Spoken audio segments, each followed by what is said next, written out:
And man, oh man, a major, major money bomb just dropping on the 2012 race. And now the guy dropping it is headlining our soiree.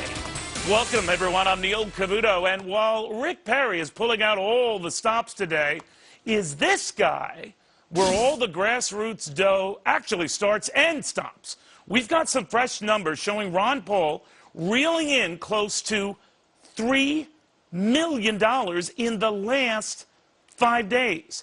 More than 44,000 donations coming in from all 50 states.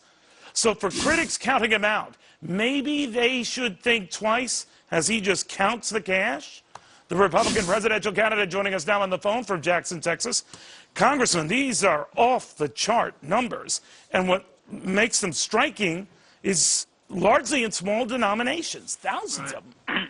Well, it's very encouraging because if you got it all from the large donations through bundling by banking interests and others, that wouldn't be very encouraging to me. But no, I think the grassroots are much more aware of what I'm doing than a lot of other people, so I was very pleased with the fundraising event.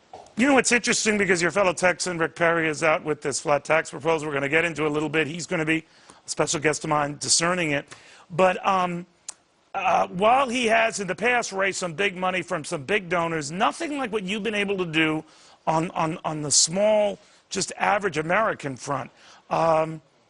Is that something you want to try to capitalize on, try to pound in the next debate? What?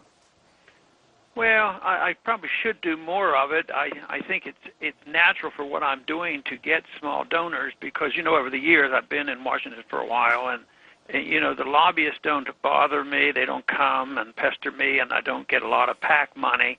So the special interests wouldn't naturally come toward me, so I'm very pleased. But it also gives us the strength to build the organization. So we have a lot of volunteers coming up with this, and that's also very important. But and we're doing so much better than we had 4 years ago, but we still know we have a ways to go because sometimes we don't get on the headline news. You might be the only one that's going to be generous enough to report this today. So well, I don't know if I'm the only pleased. one. I mean, it is eye-popping when you see it. I don't care what your point of view is in the media. I mean, that's something to report on, period. What I think the media, the general media, focuses on then, Congressman, is the fact that despite all your money-making prowess, which is never in doubt, it hasn't translated with a better poll position of late. What do you say to those critics who say you're more a financial flash in the pan? Well, I would say we are doing better, you know, compared to what? Compared to 4 years ago, compared to 6 months ago? No. We keep going up. We don't surge, but we never drop. If we get a supporter, you know, they're pretty loyal. Others have surged in the polls, and they'll be top of the pack, and all of a sudden they're dropping off quickly. So ours is very, very steady, and we haven't lost ground, but we do need to prove ourselves. And that's why we're working very hard in the early stages, and I think January is a big month for us. What are you going to do with all this money? We're probably going to advertise on Fox or something like that. Well, I guess, you know, that's the curse of getting a lot of money, you know, then spending it wisely. And a lot of candidates have been known in the past. Hillary Clinton comes to mind for recklessly wasting it. Mitt Romney 4 years ago was criticized for essentially wasting the financial advantage he briefly had. How do you get this into the right media at the right time with the right message to counter the perception that you've peaked? Yeah, and you know, we've had I think 4 or 5 ads out, and you have to have the expert help. Sometimes I'm the last one to argue about exactly what we should have, because I'm so tied into the philosophy, and sometimes they suggest other things. But we have good people, and they have good ads, and they've gone over well, and they have to know the markets, and I think that's why we've made some progress. The flat tax, a simpler tax, something you have long championed, that our present tax code was and is a nightmare. Rick Perry detailing a flat tax plan of his own. This, of course, comes on the heels of Herman Cain's 999 campaign. But the Perry plan is said to be an effort to jumpstart his campaign. Too little, too late. What do you think of that plan of his? What? Well, I don't know. I just think that all the others have talked a lot more about taxes than I do. Everybody knows my position on taxes. They're too high, and I'd like to get rid of the income tax. But my plan didn't talk as much about taxes. We talked about spending because that's where the problem is.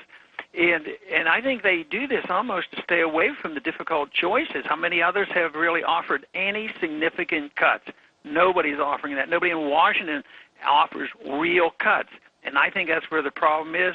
Our crisis has to do with debt, sovereign debt worldwide, and the financial conditions are continuing to deteriorate. So whether you collect the revenues with a sales tax plus a flat tax or all a flat tax, right, it's academic. I want people to ask, what do you think our government ought to be doing? Do you think we have to be the policeman of the world? So do you think we have to have these entitlements or not? So you're saying his plan, I think, balances the budget by 2020.